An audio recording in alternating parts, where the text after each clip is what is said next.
पहा विद्यार्थी मित्रांनो, अवयव पद्धत मधील तिसरं गणित जे परीक्षेत अत्यंत उपयोगाचं गणित आहे हे तुम्हाला यायलाच पाहिजे. पहा आता इथं किती आहे? आतापर्यंत काय होतं? चलपद सिंगल होतं, जसं x होतं y होतं. आता इथं काय आलं? सुरुवातले काय आलं? 2. मग आपण काय करतो? पहिल्या पदाचा आणि तिसऱ्या पदाचा गुणाकार. मग 2 गुणिले 13, 2 गुणिले 13 म्हणजे 13 दुनी किती? 26. 13 दुनी किती? 26. आता आपल्याला 26 चे असे अवयव काढणे आहेत की त्याची बेरीज किती आली पाहिजे? 27. मग आता मी जोडी शकतो 26 एक 26, 13 दुनी 26. त्याच्यानंतर आता कोणचे अवयव पडत नाही.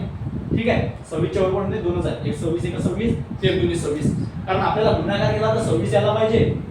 गुणाकार केला तर किती यायला पाहिजे? 26. मग आता या दोन जोडींपैकी अशी जोडी निवडायची की त्याची बेरीज किती आली पाहिजे? 27. मग या अवयवांपैकी कोणाची बेरीज 27 येते? 26 आणि 1. ही जोडी आपली कन्फर्म झाली. 26 आणि 1. आता गणतात चलपद काय?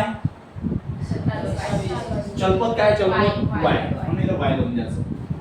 ठीक आहे. आता राहिला चिन्हाचा विषय. तर चिन्ह 2 नंबरच्या पद्धतीने काय? अधिक.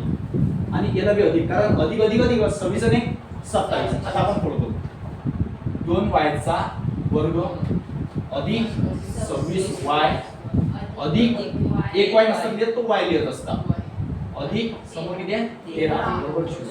आता 2 चे कॉमन गट काढणे आहेत आपल्याला. या 2 मधून कॉमन काढणं आहे. मग 2y वर्गातून 2y बाहेर काढायचं. काय काढायचं बाहेर? 2y. तरी y उरला माझ्याकडे. y काय उरला? y उरला अधिक त्या 2 न भागा ते 26 ने बे 1 बे त्रिक 6 म्हणजे किती? 2 न भाग देणे म्हणजे अर्धे करणे. 26 चे अर्धे किती? 13 कंस पूर्ण.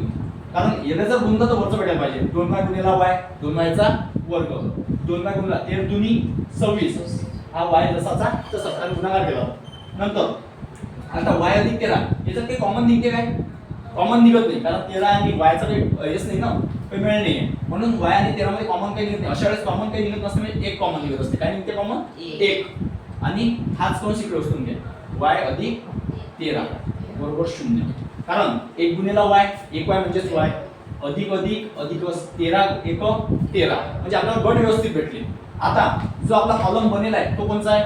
ऑलरेडी बनला. कोणता कॉलम बनला? y अधिक 13. आणि जे पद उरलेले आहेत, जे पद संख्या उरल्या आहेत ते का कोणता टाका? इकडे काय उरलं? 2y अधिक इकडे काय उरलं? 1 बरोबर 0.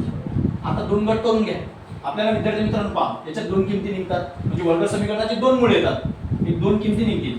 मग आता इथं y अधिक 13 बरोबर 0 आणि इथं पहा 2y अधिक 1 बरोबर 0. आता याच्यावर y ची किंमत निघणार. गणितात y चलपद आहे म्हणून y ची किंमत y बरोबर हा अधिक 13 निघून गेला 0 वजा 13 म्हणजे y ची किंमत किती? वजा 13 हे किंमत. दुसरं आता इथं बघा, इथं 2 चे चलपद लागेल आहे. आपण इथं संख्या बाजून जाऊ देऊ. मग 2y बरोबर हा अधिक 1 निघून गेला वजा 1. 2y बरोबर 0 तून 1 झाले का नाही? तर ते वजा 1.